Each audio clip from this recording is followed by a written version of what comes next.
हाय guys, welcome और welcome back to my channel. So आज की वीडियो है बिगनर्स के लिए जो स्टिचिंग सीखना चाहते हैं। तो जल्दी से अपनी नोटबुक निकाल लीजिए और साथ साथ नोट करते जाइए। इस पैटर्न की हेल्प से आप आगे और कई चीज़ें बना सकते हैं। तो ये है बेसिक कुर्ती का पैटर्न और इसके लिए हमें चाहिए बेसिक मेजरमेंट।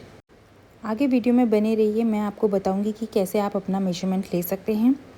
तो बेसिक मेजरमेंट हैं length, shoulder, arm hole, chest, waist, hip, back neck and front neck. अब बारी आती है फॉर्मूलाज की, तो आइए इन्हें अच्छे से समझ लेते हैं। सबसे पहले आता है लेंथ, उसमें हम ऐड करेंगे 3 इंचेस।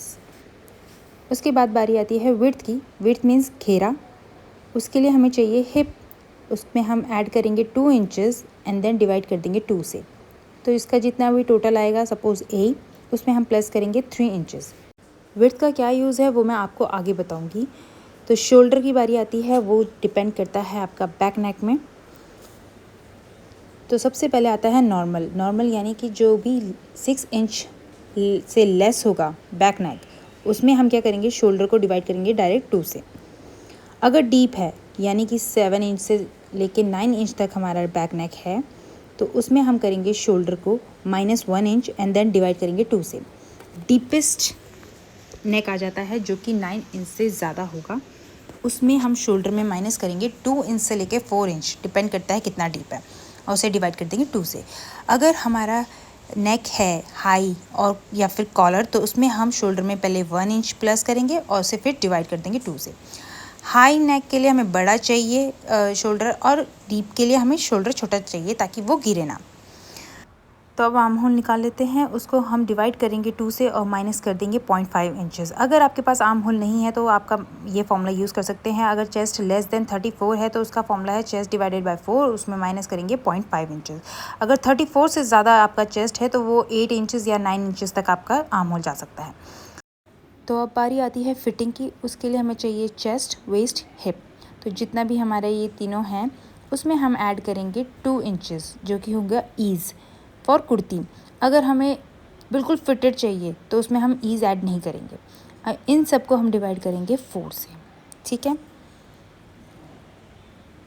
अब बारी आती है स्लीव्स की। तो इसके मेजरमेंट्स जान लेते हैं क्या क्या हैं। Length, chest and round sleeve. तो इसका फॉर्मूला, लेंथ में हम ऐड करेंगे 1.5 इंचेस। विड्थ यानी कि पहले ये देख लीजिए, ये लेंथ है। विड्थ का फॉर्मूला है चेस्ट को डिवाइड करेंगे 4 से और उसमें ऐड करेंगे 1 प्लस, तो ये हमारा विड्थ हो जाएगा। अगर चेस्ट हमारी 36 इंच से ज़्यादा है तो हमारा जो आर्म होल का विड्थ है वो 10 या 10.5 तक चला जाएगा। ये है पहला मेथड। मैं आपको बताऊंगी दूसरा मेथड कटिंग के टाइम पे, वो वाला ज़्यादा इजी लगता है मुझे। अब हम राउंड स्लीव का मेथड ले लेते हैं। उसमें हम 2 इंच ऐड करेंगे ईज़ और उसे डिवाइड कर देंगे 2 से। तो आइए अब जान लेते हैं किस तरह से आप अपना मेजरमेंट ले सकते हैं। तो ये है हमारा हाईएस्ट पॉइंट, यहाँ पे हम अपना टेप रखेंगे। आपको हाथ ऐसे नहीं रखना है, बिल्कुल स्ट्रेट रखना है, लूज होना है, नीचे बेंड नहीं होना है और सामने देखना है। मिरर में देख के आप अपना मेजरमेंट ले लीजिए। अब बारी आती है शोल्डर की। ऐसे हमने शोल्डर नहीं करने हैं, बिल्कुल लूज़ छोड़ना है अपने आप को और अपने शोल्डर्स देख लेने हैं, ठीक है। अब आर्म होल ले लेते हैं। आर्म होल के लिए आपको अपना हाथ अच्छे से, पहले आर्म होल ले लेते हैं। ऊपर नहीं करना है, नीचे रखना है और अच्छे से आप चेक कर लीजिए कि आपका आर्म होल कितना है। अब चेस्ट ले लेते हैं। जो सबसे हाई पॉइंट है वहाँ पे हम चेस्ट लेंगे और बिल्कुल सीधा होना चाहिए टिप। अब हम वेस्ट के लिए बेंट होके देखेंगे, जहाँ पे भी बेंट आता है वहाँ पे हम अपना वेस्ट मेजर कर लेंगे। हम एक अंगूठा टेप के अंदर की साइड रखेंगे ताकि लूज़ रहे, और हिप एरिया को जो सबसे ज़्यादा हाईएस्ट पॉइंट आता है वहाँ पे हिप ले लेंगे। तो इस तरह से हमें टेप रखना है और हम अपने पॉइंट्स ले लेंगे, apex point, waist line and hip line. अब आप जल्दी से चार्ट पेपर, ब्राउन पेपर या न्यूज़पेपर ले लीजिए और उसमें जिस तरह से मैं मार्किंग बताऊंगी वैसे ही कर लीजिएगा। तो लेंथ हमारा जितना है वो हम मार्क कर लेंगे। अब बारी आती है शोल्डर की। तो शोल्डर में यहाँ पे 6 इंच मैं बैक नेक ले रही हूँ, तो यहाँ पे मैं जितना भी मेरा शोल्डर था उसको मैंने डिवाइड किया 2 से और वो मार्क कर लिया और एक स्ट्रेट लाइन ड्रॉ कर ली है यहाँ पे। अब यहाँ पे हम आर्म होल लेंगे। पहले हम सबसे ऊपर से 1/2 इंच रखेंगे और यहाँ पे जितना भी मेरा आर्म होल आएगा, जो भी मेथड है वहाँ पे मैं मार्क कर लूँगी और एक स्ट्रेट लाइन खींच लूँगी। इसे हम बोलेंगे चेस्ट लाइन। अब हम वेस्ट लाइन और हिप लाइन ले लेंगे। तो वेस्ट लाइन मेरी थी 16 इंच, पर मैं उसमें प्लस करूँगी 0.5 इंच क्योंकि ऊपर से हमारी स्टिचिंग जाएगी। और यहाँ पे मेरी हिप लाइन थी 21, तो 21.5 मैंने यहाँ पे हिप लाइन ऐड किया। एक स्ट्रेट लाइन खींच लेंगे। अब जितना भी हमारा चेस्ट, वेस्ट, हिप जो मैंने फॉर्मूला बताया था वो जैसे भी निकाला है उस हिसाब से हम मार्किंग कर लेंगे। और नीचे घेरा में भी, घेरा सॉरी मैं आपको बताना भूल गई, घेरा कैसे लेना है वो मैं आपको फैब्रिक में कभी बताऊंगी। घेरे की आपको इतनी ज़रूरत नहीं है, बाकी आपको मैं एक बार आइडिया के लिए घेरा का बता दूंगी। अच्छा, यहाँ पे हम अब कर्व दे देंगे क्योंकि ये मेरा बहुत ज़्यादा बन रहा था कॉर्नर। अब नेक ले लेते हैं। नेक 2.5 से 3 इंचज़ तक आप ले सकते हैं। 2.75 इज़ बेस्ट। और यहाँ पे मैंने एक स्ट्रेट लाइन ड्रॉ कर ली है। अब हम आर्म होल लेते हैं। तो ये जितना भी है उसका हम हाफ लेंगे और यहाँ से कर्व दे देंगे। ये है फ्रेंच कर्व।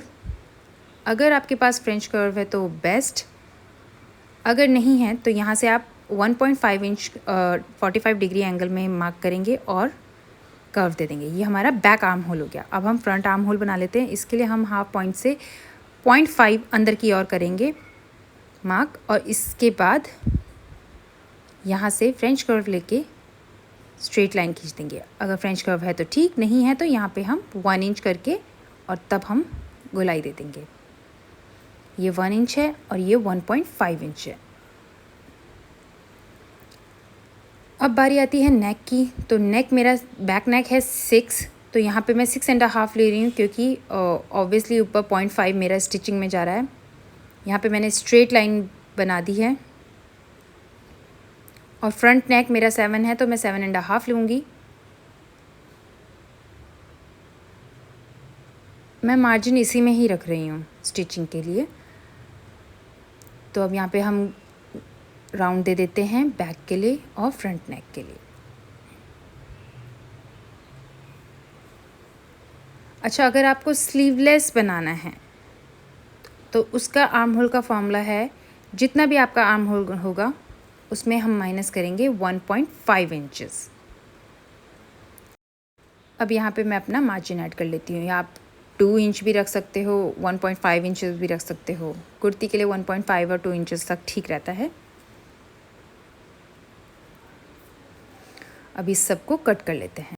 तो अब बारी आती है स्लीव्स की। यहाँ पे एक स्ट्रेट लाइन खींच लेते हैं और जितनी भी मेरी लेंथ है स्लीव की उसमें हम ऐड करेंगे 1.5।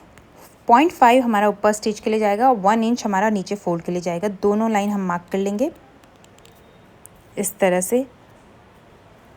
अब हम टेप को इस तरह रखेंगे और 3.5 से लेके आप 5 इंचेस तक रख सकते हैं कहीं पे भी। मैं 4 इंच लेती हूँ, ये ठीक रहता है।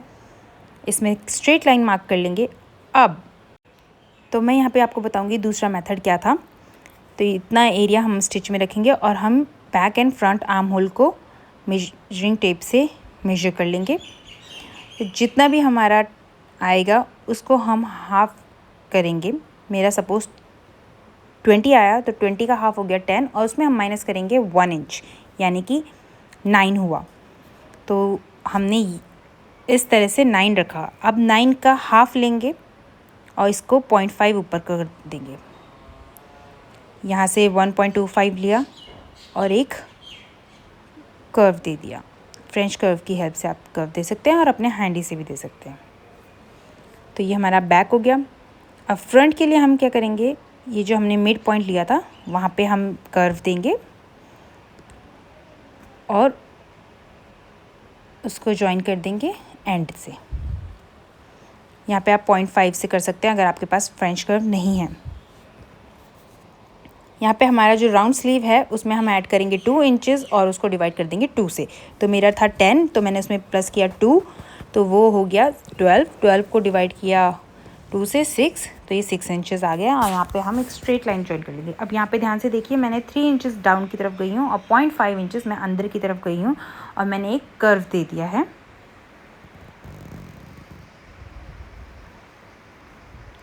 तो यहाँ पे मेरी मार्किंग हो चुकी है। अब हम यहाँ पे मार्जिन दे देंगे, जितना भी आप मार्जिन देना चाहें। तो हमारा फैब्रिक ऑन फोल्ड होता है, अगर हम फैब्रिक खोल देंगे तो बैक इधर आ जाएगा और फ्रंट को हम कट कर लेंगे। तो हमारा पैटर्न रेडी हो चुका है। स्टिचिंग की वीडियो आपको आगे भी मिलती रहेगी, तो मेरे साथ बने रहिएगा और do subscribe and like my video. Bye bye.